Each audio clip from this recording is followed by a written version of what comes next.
Hi friends, வணக்கம். இன்றைக்கி lunch என்னென்னு பார்த்தீங்கன்னா, ஒரு சூப்பரான மீன் குழம்பு, மீன் வறுவலும் தான். இன்றைக்கி நாங்கள் சந்தைக்கு போனோம். சந்தையில் இந்த மீன் கிடச்சிது. 2 மீன் பெருசாக இருந்தது. அதனால் மீனோட துண்டங்களை எல்லாம் வறுத்துட்டு தலையை மட்டும் போட்டு குழம்பு வைக்க போகிறோம். வாங்க எப்படி செய்யலான்னு பார்க்கலாம். மீன் வறுக்கிறதுக்கு அதுக்கு நம்ம மசாலா போட்டு ஃபஸ்ட்டு பெரட்டி எடுத்து வச்சிடலாம்.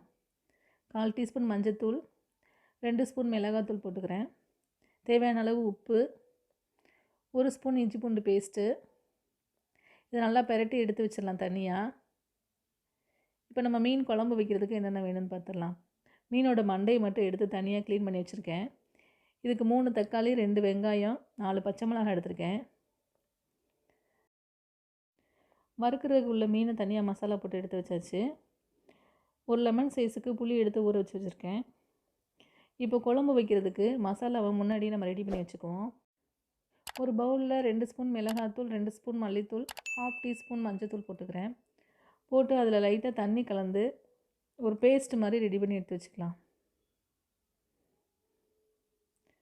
இப்போ அடுப்பை பற்ற வச்சு பாத்திரத்தை அடுப்பில் வச்சுக்கலாம். பாத்திரம் காஞ்சதும் 3 டேபிள் ஸ்பூன் ஆயில் விட்டுக்கிறேன். ஆயில் காஞ்சதும் கொஞ்சம் போல் வெந்தயம் சேர்த்துக்கலாம். வெந்தயம் கொஞ்சம் பொரிஞ்சு வரட்டும். இப்போ வெட்டி வச்சுருக்க வெங்காயத்தை சேர்த்துக்கலாம். வெங்காயத்தை ஒரு வதக்கி விட்டுக்கலாம். கொஞ்சம் கருவேப்பிலை சேர்த்துக்கிறேன். 4 பச்சை மிளகாய் வெட்டி வச்சுருக்கோம், அதையும் சேர்த்துக்கலாம். வெங்காயம் நல்லா வதங்கி வரட்டும். இப்போ நம்ம வெட்டி வச்சுருக்க தக்காளியும் சேர்த்துக்கலாம். உப்பு போட்டுடலாம். தக்காளி இப்போ நல்லா வதக்கி விட்டுக்கலாம். ஒரு 2 நிமிஷம் மூடி போட்டு விட்டுருவோம், நல்லா வதங்கட்டும். இப்போ தக்காளி ஓரளவு நல்லா வதங்கி வந்துருச்சு. இப்போ நம்ம இது கூட மசாலாவை சேர்த்துருவோம். மசாலாவை சேர்த்துட்டு அதை உடனே பெரட்டி விட்டுற வேண்டாம். அதை லைட்டாக இப்படி தட்டிட்டு நடுவில் ஒரு சின்ன ஹோல் மாதிரி விட்டு அதில் ஒரு 1/2 ஸ்பூன் ஆயில் விட்டு மூடி வச்சுருவோம். ஒரு 2 நிமிஷத்துக்கு அப்படியே மூடி வச்சிட்டிங்கன்னா மசாலாவில் உள்ள பச்சை வாடையெல்லாம் போயிடும்.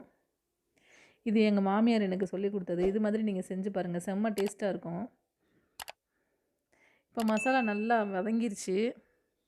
இப்போ நம்ம புளியை சேர்த்துக்கலாம். மீன் குழம்புக்கு எப்போவுமே உப்பு, உரப்பு, புளிப்பு 3மே நல்லா தூக்கலாக இருக்கணும். புளியை ஊற்றியாச்சு. இப்போ தேவையான அளவு தண்ணி சேர்த்துக்குவோம். தண்ணி சேர்த்து குழம்பை நல்லா கலந்து விட்டுட்டு ஒரு 6லேருந்து 7 நிமிஷம் வரைக்கும் நல்லா மூடி போட்டு நல்லா கொதிக்க விட்டுருவோம். குழம்பு நல்லா கொதித்து வரட்டும். அது வரைக்கும் நம்ம மீனை பொரித்து எடுத்துடலாம். மீன் ஒரு 1/2 மணி நேரமாக ஊறணும். அப்போ தான் அதுக்குள்ளே மசாலாலாம் சாரும். நீங்கள் மீனை உடனே பொரிக்கணும் அப்படின்னு விருப்பப்பட்டீங்கன்னா மசாலாவை போட்டு அதை ஃப்ரிட்ஜுக்குள்ளே தூக்கி வச்சுருங்க ஒரு 10 நிமிஷத்துக்கு. அது உடனே உள்ள மசாலா எல்லாமே இறங்கிடும். இப்போ மீனை ஒன்றுக்கு எடுத்து ஒன்றா போட்டுருவோம். போட்டு அது கொஞ்சம் நேரம் வெந்துட்டுருக்கட்டும். இப்போ நம்ம குழம்பு எப்படி இருக்குன்னு பார்த்துடலாம். குழம்பு நல்லா கொதித்து வந்துருச்சு. இப்போ நம்ம இது கூட மீனை சேர்த்துடலாம்.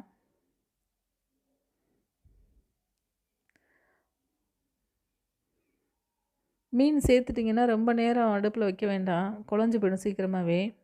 அதை ஒரு பெரட்டி விட்டுட்டு ஒரு 2 நிமிஷம் மட்டும் ஹை ஃப்ளேமில் வச்சு ஒரு 2-3 கொதி மட்டும் வந்தால் போதும். மூடி போட்டு மூடி விட்டுறலாம். மீன் நல்லா இப்போ வெந்துருச்சு. மீன் எண்ணெய் தெறிக்க ஆரம்பிச்சிருச்சுனாலே வெந்துருச்சுன்னு அர்த்தம். இப்போ எண்ணெய் தெறிக்க ஆரம்பிச்சிருச்சு. நம்ம இதை எடுத்து ஒரு தட்டுக்கு ட்ரான்ஸ்ஃபர் பண்ணிக்கலாம். இந்த மீன் நான் இப்போ தான் ஃபஸ்ட் டைம் வாங்குகிறேன். இந்த மீன் நல்லா இருந்தது. பேர் சீலான்னு சொன்னாங்க. சென்னை பக்கத்தில் சீலானா உருண்டையாக நீளமாக இருக்கும். இந்த மீன் பார்க்குறதுக்கு ரொம்ப பெருசாக அகலமாக இருந்துச்சு. அவ்வளோதான், மீன் குழம்பு ரெடி ஆயிடுச்சு. இப்போ ஒரு பெரட்டி விட்டு நம்ம அடுப்பை ஆஃப் பண்ணிக்கலாம்.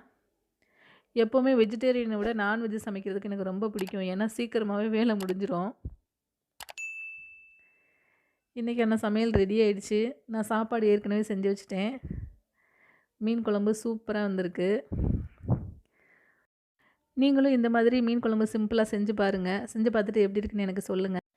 இந்த வீடியோ உங்களுக்கு பிடிச்சிருந்துச்சுன்னா நம்ம சேனலை சப்ஸ்கிரைப் பண்ணுங்கள், லைக் பண்ணுங்கள், ஷேர் பண்ணுங்கள். நன்றி.